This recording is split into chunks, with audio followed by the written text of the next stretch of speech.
Hi, I'm Kevin Williams from Kin Clinic Inc., and I'm in studio with Sports Therapy 101. Introduce yourself. Who is Kevin Williams? Kevin Williams. Who is Kevin Williams? I actually hate that question because I think it's a very multifaceted answer. But in this context, I'm a guy that loves his friends and wants his friends to have a good time around him. So I'm always catering to them. And in doing that, they know how I am with sports science and physio. So they always are looking for me for assistance where I can help them be better from a physical perspective. So it's really looking out for other people and mainly my friends. You're a national hockey player. Tell us about your introduction to hockey.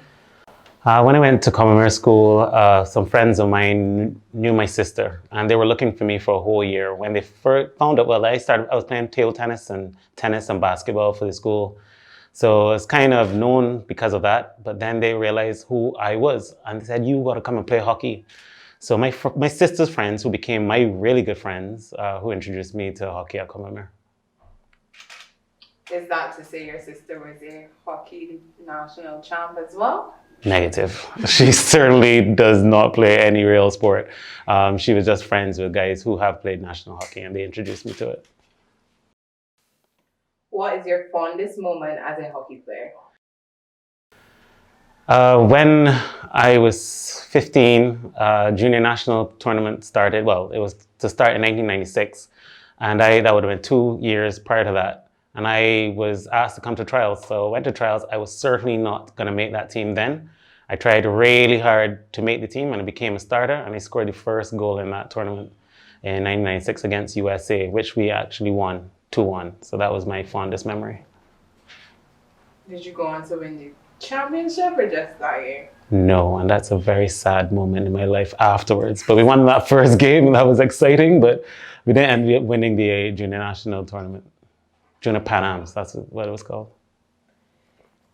Did your involvement in sports influence your career choice? Certainly. I was sent to Canada to do computer science, and it's certainly not what I ended up doing. But because I was so interested in sport all my life growing up, I was doing a lot of kinesiology courses during the sports science the computer science scene. The dean of the school said, "You don't care for this computer science scenario." And I said, "I agree. Why do you think about this?" And I then ventured into doing, I ended up with a degree in psychology, and then I went into an applied diploma in an exercise physiology type program. It was there that I said I wanted to do physio, and I went on to do physiotherapy, but it's all because I was involved with sport. If it wasn't because of sport, I would be sitting behind a desk on a computer. Do you think, having been an athlete, you are better able to relate to athletes as a physiotherapist and a strength and conditioning specialist? Certainly, I kind of understand what it takes. I was a dumb athlete as well. In 2011, I played a tournament with a broken finger, and now I advise people don't do foolishness like that. The training that is required to get to that elite level, well, as in Australia, I did play at a high standard for hockey, and it's not easy. And I can totally empathize with my patients or the athletes that I'm working with because I understand how hard it is. So when they need a break, I get it. And when they need a little pickup to push, I get it. So if it wasn't because I was an athlete before, I don't know if I would be doing as an effective job. Tell us a little bit more of your time in Australia. Okay, well, I was in Canada first. I did, as I said, the exercise physiology type program at George Brown College. And from there, I met a professor, and she was a physiotherapist, and I wanted to do physio. I didn't want to continue just along the line of strength and conditioning at the time. The professor said, well, I applied all over the world, got into England, Canada, Australia, and she suggested I go to Australia because I would challenge the professors there. When I got there, I realized those are the people writing the textbooks at the time. I certainly did challenge them.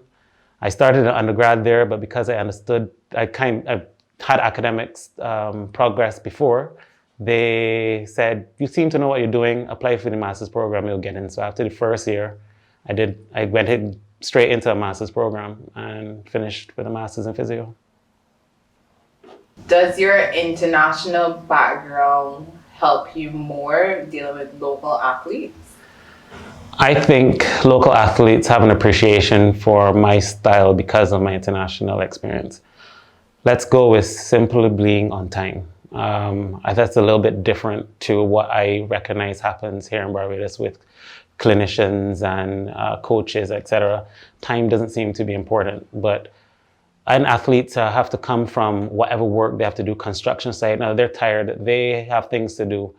They like the fact that I have a discipline to want to be there at 6 o'clock. If we're there at 6 o'clock, have my session plan working for them. We're done at 6:45, run off to do whatever you need to do, as opposed to starting late, dragging on, and then they don't get the rest that they require. So that is a simple example of what I think athletes or patients appreciate, and I think my international experience has brought that to me. You just highlighted patients, so that means that you focus not only on athletes, but you have a broad spectrum of different injuries that you're handling? For sure. As a physiotherapist in Barbados, we can't just rely on athletes. We have to, and we're very broad in the discipline. We can work from, I call it cradle to grave, so from pediatrics to elderly people, cardiopulmonary, neuro, musculoskeletal. My focus and preference is sports and orthopedics stuff. So in my clinic, I welcome all, especially the ones that I am good at. But I am the coordinator of sports science at BCA, so I do have a lot of athletes, and I consider them to be patients when they're generally coming to me, unless we're just working on strength and conditioning stuff where they're the athlete that I'm helping to better themselves so they're better at their performance. How did you get into being the coordinator of sports science at the Barbados Cricket Association? My father was very involved with cricket in his past. He was the secretary for the BCA at the governance level. And he always wanted me to play cricket, but I was like, I didn't want to be in a hot sun all day. I can play my sport that lasts for 70 minutes and roll. But I think I kind of owe him because he was a massive influence to why I went to do the computer science initially, but he was very happy that I was going to join a profession in physio.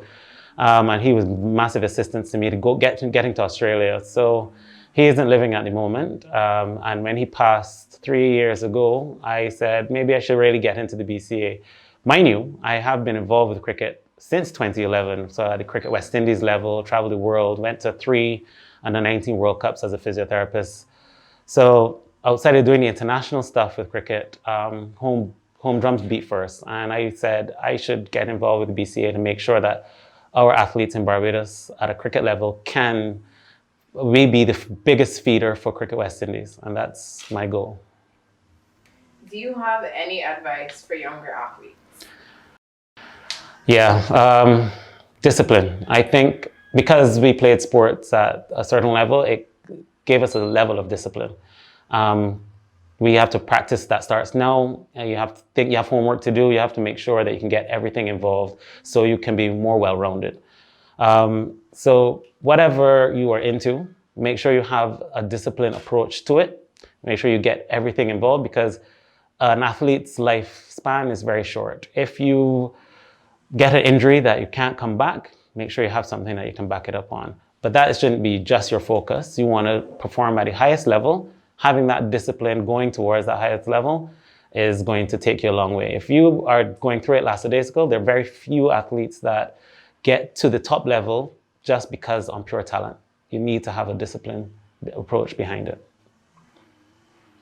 Thank you for tuning in to that episode. Before we leave, I would like to give a special shout out to our platinum sponsor, Kinetics Apparel, a local gym apparel brand catering for both male and female clients. Our gold sponsor, Good Cup Cart, a smoothie and shakes cart located in St. David's, Christchurch. They specialize in healthy shakes and fruit smoothie options. A special mention also to Plant Life, catering for all your vegan fast food needs. Thank you for tuning in to this episode, and we look forward to seeing you next time.